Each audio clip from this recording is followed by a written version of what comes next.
আসসালামু আলাইকুম ফ্রেন্ডস, আপনাদের সবাইকে বিডি ফুড ফ্রেন্ডস এই চ্যানেলটিতে স্বাগতম।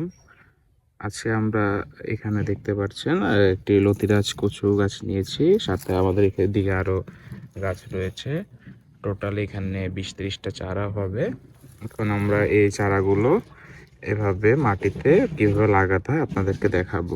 প্রথমত আমরা এই জায়গা থেকে শুরু করব। এভাবে গাছের মাথা দিয়ে একটি হোল করে নেবেন।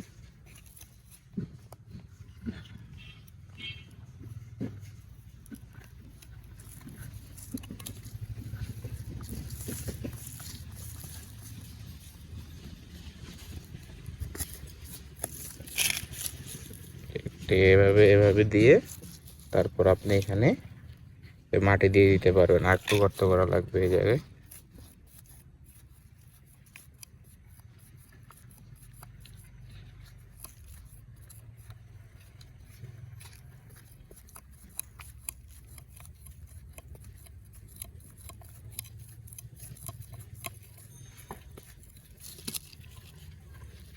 আমরা এখানে দিলাম, তারপরে এইভাবে মাটি দিয়ে চারপাশ দিয়ে ঘিরে দেব, ঘিরে এভাবে চাপ দিয়ে দেব।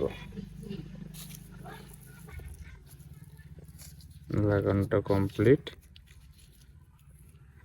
আপনারা চাইলে পুরোটা জমি এভাবে কোদাল দিয়ে আপনারা আলতো করে আলগা করে নিতে পারেন, তাতে রেজাল্টটা ভালো আসবে। আমরা সেখানে পরিমাণে কম লাগাচ্ছি, তাই আর ওভাবে কিছু করলাম না, শুধু গাছের মতো লাগিয়ে দিলাম।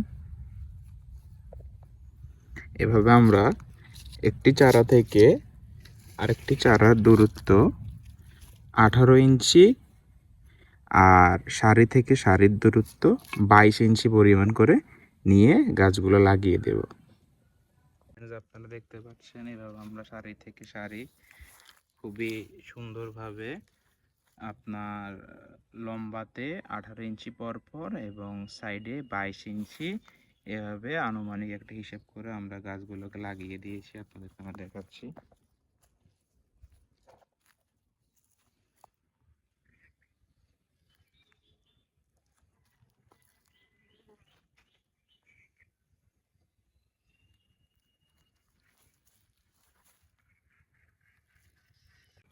এখানেও ঠিক 18 ইঞ্চি দূরত্বের আনুমানিক একটি হিসাব করে আমরা প্রত্যেকটি লতিরাজ কচু কাটিং আমরা এভাবে লাগিয়ে দিয়েছি।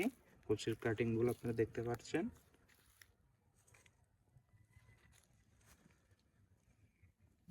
এটার করে একটু মাটি কম হয়েছে, যখন মাটি দিয়ে নিলাম আবার ভালোভাবে মাটি দিয়ে পরবর্তীতে এখানে পানি দিয়ে দিবেন। অবশ্যই প্রত্যেকটি কাটিংয়ের গোড়ায় সামান্য পরিমাণ করে হলো পানি দিয়ে দিবেন। তো ফ্রেন্ডস, আপনারা দেখতে পাচ্ছেন আমার হাতে দুটো লতিরাজ কচুর চারা রয়েছে। আপনারা যদি লক্ষ্য হলে দেখতে পারবেন এই চারাটি থেকে অলরেডি কিন্তু লতি বের হয়ে গেছে। এই যে আপনারা দেখতে পারতেছেন অলরেডি লতিটা বের হয়ে গেছে, এবং লতিটা ঠিক এই যে এই গোড়াটা আপনারা দেখতে পারতেছেন, এই গোড়াটা থেকেই আপনার লতিটা বের হয়েছে। তো আপনারা চেষ্টা করবেন এরকম ভালো জাতের কাটিং সংগ্রহ করার জন্য।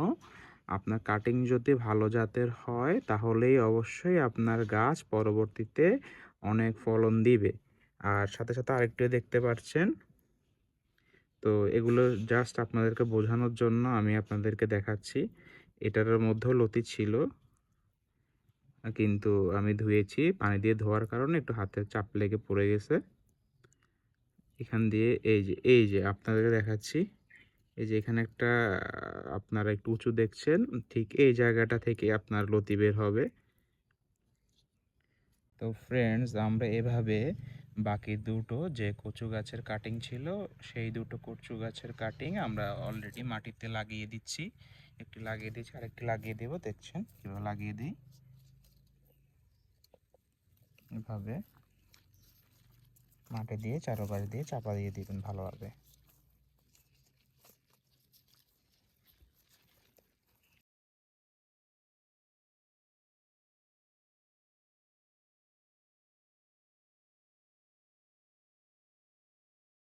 তো ফ্রেন্ডস, আপনাদের যদি আমার এই ভিডিও ভালো লেগে থাকে তাহলে অবশ্যই ভিডিওতে লাইক, কমেন্ট এবং চ্যানেলটি সাবস্ক্রাইব করবেন। ধন্যবাদ।